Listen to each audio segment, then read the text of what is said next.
Hi, everybody. My name is Lisa Condon, and again, I'm here with another author from Stepping into Gratitude, this amazing compilation project of a book that's coming out on November 8th of 2023. And I am here with Wonder Wendy Farrell.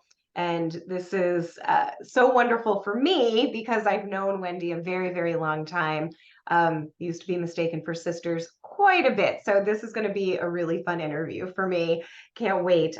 So, Wendy, why don't you go ahead and introduce yourself to our audience and just give them a little bit of flavor of who you are? Well, we'd have to take a much longer interview if I gave you the whole who I am. But saying I'm Wonder Wendy tells you a great deal. And that is because I'm living the bucket list that is life. I retired a few years ago when my husband retired, and I really thought, riding my bike around, going to the grocery store every day, eating lots of fresh foods would be fulfilling. And I was wrong.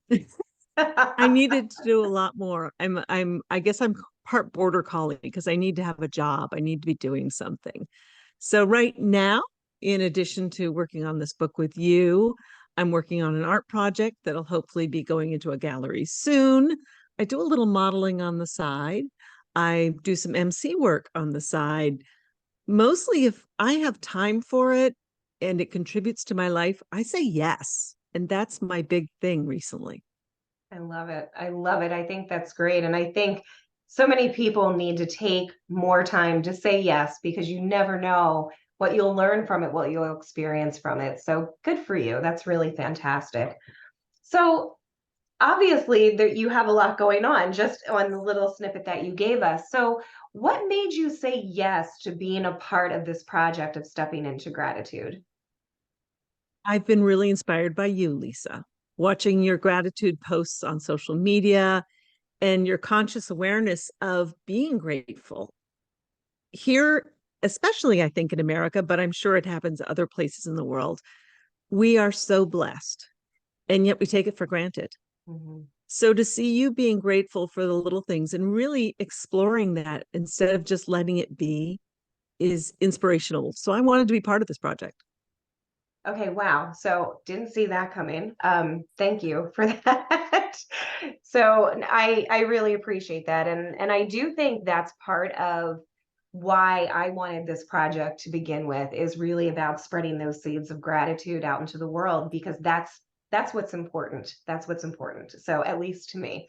Um, so obviously, each individual that is part of this project, they're writing their chapter around gratitude and what experiences, what story, what brought them to that world of gratitude. And I'm curious, how has writing your chapter impacted you? I think being grateful has become more organic to me. Mm. As I said, most people aren't conscious about it, and many of them who demonstrate awareness do it in a very superficial way. Mm. You see all those posters, thankful, grateful, blessed, thankful. And I don't mean to dismiss those because those are lovely mantras to be thankful, grateful, and blessed. Mhm. But putting the poster on your wall doesn't change your life. It may influence your life, but you need to find a way to incorporate it deeply into your soul. Mhm. And writing this chapter made me realize that. I didn't write so much about gratitude in terms of what does it mean to me? I said, when was there an example? When was there a time I suddenly profoundly felt gratitude?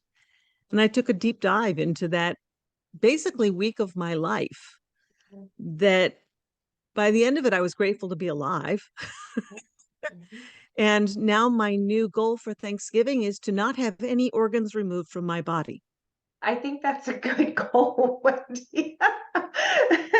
I think So that's a I'm grateful anytime I don't go to the hospital on Thanksgiving weekend. There you go. There you go. It's interesting, when I think about real specific experiences, and I appreciated that about your chapter, is that it really is focused on an experience because sometimes it just takes that one thing to create and cultivate change, for that next moment, and then the moment after that.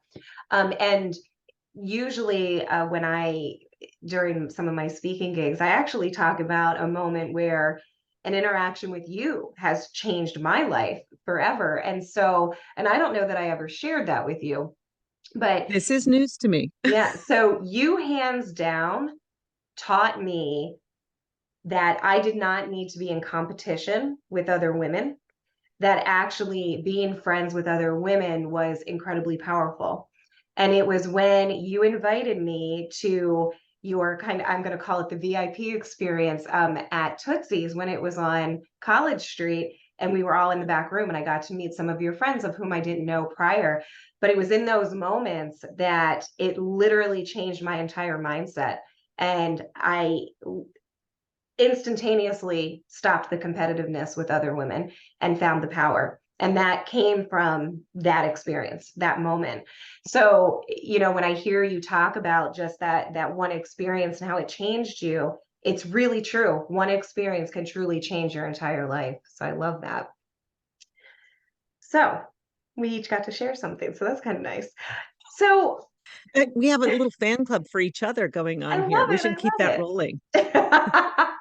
I think we do that Everyone needs to have a cheerleader, and I'm so grateful that I have several wonderful cheerleaders, and you certainly are one of them. And I have enjoyed our friendship, and I would not have known that you competed with other women every day. because you always accepted me into your life, and I felt like we became friends very quickly, even though it took the universe 3 or 4 times of smashing us into each other like some Yes. sort of weird super hadron collider, Yeah. to make us go, we belong together. Why Hmm. are we fighting this? Yes. Like we should just be friends, right? Right. Okay, good. Yes. Let's just move forward. Very true. So, one of the things about gratitude, Wendy, is that people experience it differently. They look at it differently. They feel it differently. They talk about it differently. And what I have learned is people also define it differently. So, how do you define gratitude? I actually was looking up the dictionary version yesterday because you'd asked me that question in advance. Hmm. And I realized that it's not so much a definition as a zeitgeist for me. Like I said, the word is out there all the time. Hmm. We see it everywhere. And people say thank you as quickly as they'll say, here's a Kleenex. It often has very little meaning. Hmm. For me, as I discovered writing my chapter, it's more about being humble enough to be thankful for anything that happens. So it's a pairing of humility and understanding that you can accept help, that you can be thankful for that help, that you can be gratitude for your existence, in gratitude for your existence. A friend of mine posted on Facebook this morning, oddly enough, the question, what are you grateful for every morning? And I had to say, every morning.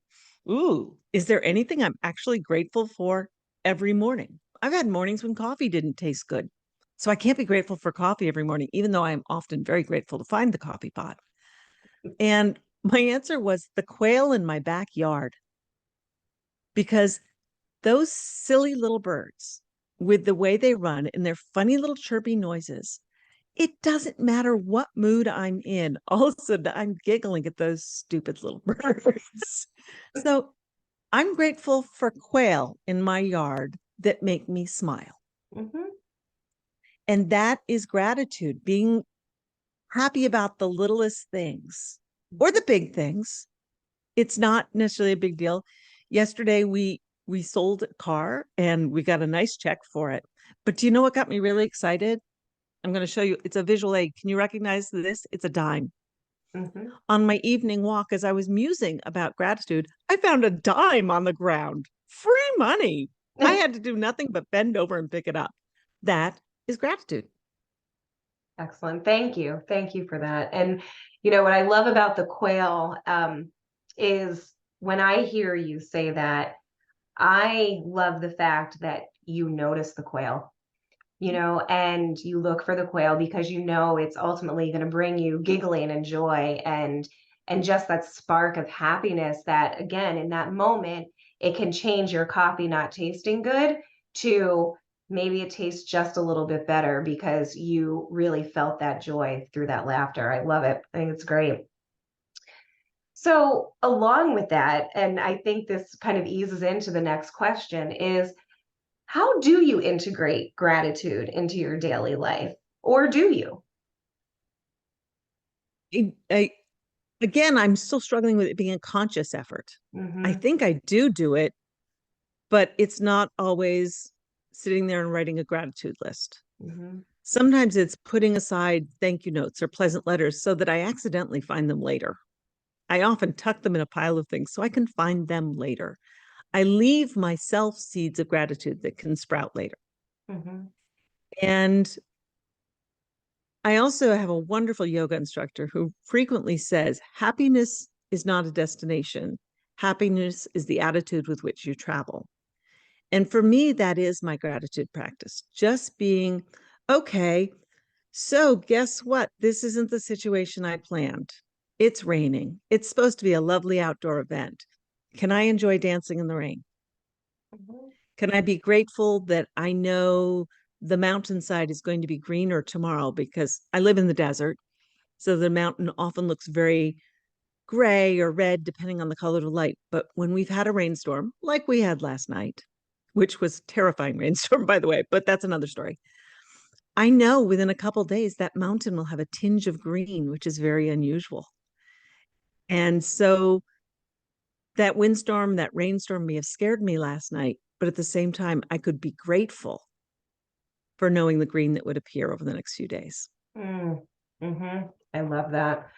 And, moving to Arizona from Vermont, I'm sure you miss some of that green too and gives There you some are nostalgia. definitely times I miss the green. Hmm. Definitely, definitely, definitely. Went to Colorado this summer and just soaked it in and loved every moment of it. Hmm. So and I also visited Vermont and got to do some yard work. And even that I enjoyed sitting there and getting scratched to crud by brambles and berries and everything else. But playing Hmm. in the yard was fun. Hmm.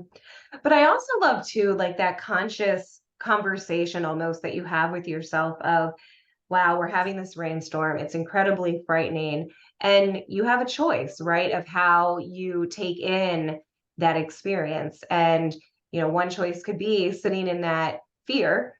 And the other choice is thinking about the goodness that will come from it. And I think gratitude a lot of times is a choice. And so there's the unconscious of the things that we are thankful for. But when you actively practice gratitude and you actively change that story that we're telling ourselves that are inherent in our mind, it changes things. And this is a whole other tangent we could go on at another time, but your synapses actually light up differently when you actually start practicing gratitude, and synapses that the colors of them literally are different. So it's super interesting stuff, but it's that active and that conscious choice. So, but I love You've the dynamic of the rain. That's cool. you've actually reminded me of, you talk about practicing gratitude and how you cultivate it. My daughters, as a parent, you take kids out on trips and treks and you go do little adventures, and you've probably done the same with children in your life or even other people in your life. And I do practice this trick on adults now because I've discovered it works. When you've spent the whole day out at an event or something, a show or whatever, by the time you get in the car to go home, you're often dirty, tired, thirsty. It's really easy to sit in that ugh. And I started practicing with my daughters. Hey, what was the best thing that happened today? Mm. Hmm. So instead of wallowing in that and that being the last memory they had of, say, that day at the state fair or whatever it might be, instead of remembering how icky they felt at the end of the day, suddenly they were telling me these wonderful stories. And I was often surprised what they enjoyed, what they were grateful for. Oh, mom, that time when I picked up a pigeon. And of course, my phone's going to ring right now, isn't it? Um, but they get entranced by the littlest things Hmm. and have a great memory. But sometimes you have to help them grow that memory. Hmm. Again, going back to those seeds of gratitude. If you plant the seeds, they will grow. If you don't water the seeds, they may not grow. Mhm. Love it. I talk about that all the time. I talk about the foundational garden and what is it that you're watering. Yep, I'm so great. So So, with by the that, way, this track does work on adults too. If you oh see yeah. someone on the car ride home from something being really cranky because they're Hmm. hungry, tired, thirsty, dirty, whatever it might be, start talking to them about what went well Hmm. and reframe those memories. And you'll find it works on people. You have to be a real Grinch to not respond to that. Well, and then you know what you're dealing with, right? And then maybe Mhm. you take another tactic, if you will. So with that, Wendy, I have one more question for you. And, obviously the audience has gotten to know you a little bit and they'll get to know you better when they read your chapter, which again, I've had the great pleasure of reading everybody's chapters. And I know many, many people will resonate with yours, especially because of that moment in time, like you said, and how you focused differently and how you chose to live and learn into that differently. Um, but if you could tell the audience, give them one nugget, whether it's a golden, silver nugget, whatever color nugget you want to give them, um, that you would share with the audience around gratitude. What's that one golden nugget? It, it really comes from my mom. My mom was a big fan of the movie Pollyanna, or the book, actually. She even had read the book. And her thing was sometimes you just have to get through it until you get glad. Mm. And she took that right out of Pollyanna. And sometimes you just have to get through it. Mhm. There will be a light tomorrow morning. I don't care how dark the night is, there will be light tomorrow morning. And for me, that is always the nugget. I know I'm in the tunnel now, but eventually I'm going to get to the end of the tunnel. Boy, how many metaphors can I throw into one paragraph? It's all, but it's all good because they'll resonate. But okay, so say it one more time, the quote from Pollyanna that your mom would say. That sometimes you just have to get through it until you're glad. I love it. I love it. It's not always easy, Mm, but it's doable. so good. And practice makes perfect. There you go. I love it. Well, Wendy, thank you for sharing your time and your energy and your gratitude with us today. I really appreciate it. And again, you'll be able to find Wendy's chapter on November 8th, Stepping into Gratitude. And so, again, Wendy, thank you for being here, and we'll talk again soon. Thank you so much.